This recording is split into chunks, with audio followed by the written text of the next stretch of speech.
ప్రధాని నరేంద్ర మోడీ విదేశీ పర్యటనల వేళ పశ్చిమాసియాలో ఆసక్తికర పరిణామాలు చోటు చేసుకుంటున్నాయి. భారత్కు గ్యాస్, పెట్రోలియం సరఫరా కొనసాగిస్తామని ఇరాన్ స్పష్టం చేసింది. ఇండియా తమకు మిత్రదేశమని, తమకు విభేదాలు ఉంటే అవి అమెరికాతోనే కానీ భారత్తో కాదని ఇరాన్ విదేశాంగ మంత్రి అబ్బాస్ అరాగ్జీ వ్యాఖ్యానించడం ప్రాధాన్యత సంతరించుకుంది. ఇక ప్రధాని మోడీ యుఏఈ పర్యటనలో భాగంగా ఇంధన భద్రత, పైప్లైన్ గ్యాస్ సరఫరాపైన కీలక చర్చలు జరుపుతున్నట్లుగా తెలుస్తోంది. హర్ముజ్ జలసంధిపైన అమెరికా, ఇరాన్ ఉధృత పరిస్థితులు కొనసాగుతున్న వేళ భారత్కు ఇంధన సరఫరాలో అంతరాయం కలగకుండా ముందస్తు వ్యూహాలతోటి కేంద్రం అడుగులు వేస్తోంది. భారత్తో వాణిజ్య సంబంధాలు కోల్పోతే ఇరాన్కు నష్టమేనని విశ్లేషకులు చెబుతున్నారు.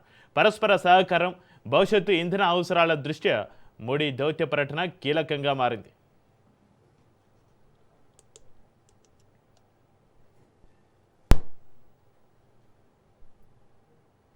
ప్రధాని నరేంద్ర మోడీ విదేశీ పర్యటనల వేళ పశ్చిమాసియాలో ఆసక్తికర పరిణామాలకు సంబంధించి మరింత సమాచారాన్ని మా ప్రతినిధి రాజు లైవ్లో అందిస్తారు. రాజు. చక్రి, ప్రధానమంత్రి నరేంద్ర మోడీ 6 రోజుల విదేశీ పర్యటనలో భాగంగా మొదటగా యుఏఈలో ఆయన పర్యటిస్తూ ఉన్నారు.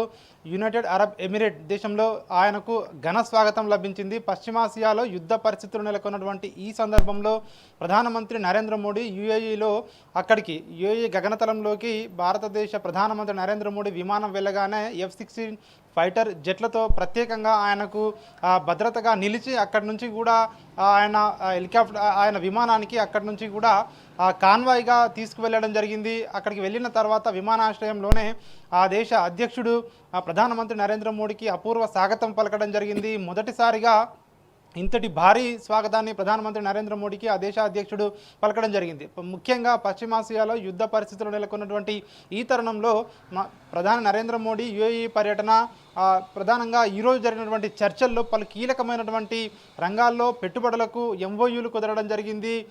యుఏఈ తమకు మిత్రదేశం అని చెప్పేసి ప్రధానంగా ఇటు ఒకవైపు భారతదేశం చెప్తా ఉంది, మరొక వైపు భారతీయులు దాదాపు 45 లక్షల మంది కూడా యుఏఈలో ఉన్నారు.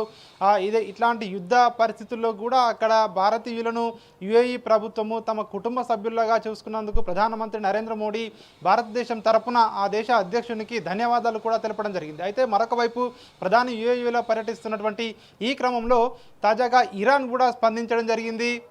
భారతదేశం తమకు మిత్రదేశం అని చెప్పి కూడా ఇప్పటికే ఒకవైపు ఇరాన్ మంత్రి కూడా ప్రకటించిన పరిస్థితి కనిపిస్తూ ఉంది. ఎందుకంటే ఒకవైపు యుద్ధం జరుగుతూ ఉంది, ఒకవైపు తమ శత్రుత్వం ఏదైనా ఉంటే అది కేవలం అమెరికాతోనే కానీ ఇండియాతోని కాదు, ఇండియా మాకు మిత్రదేశం అని చెప్పి కూడా ఒకవైపు ఇరాన్ చెప్తా ఉంది. ఎందుకంటే ఇరాన్ నుంచి కనుక భారతదేశానికి ఆయిల్ నిల్వలు కనుక అక్కడి నుంచి తగ్గిపోతే ఖచ్చితంగా ఆ దేశం నష్టపోయే అవకాశం మనకైతే కనిపిస్తూ ఉంది. ఈ నేపథ్యంలోనే భారతదేశం మాకు మిత్రదేశం అని చెప్పేసి కూడా ఒకవైపు ఇరాన్ కూడా చెప్తున్న పరిస్థితి కనిపిస్తూ ఉంది. Right, thank you Raju.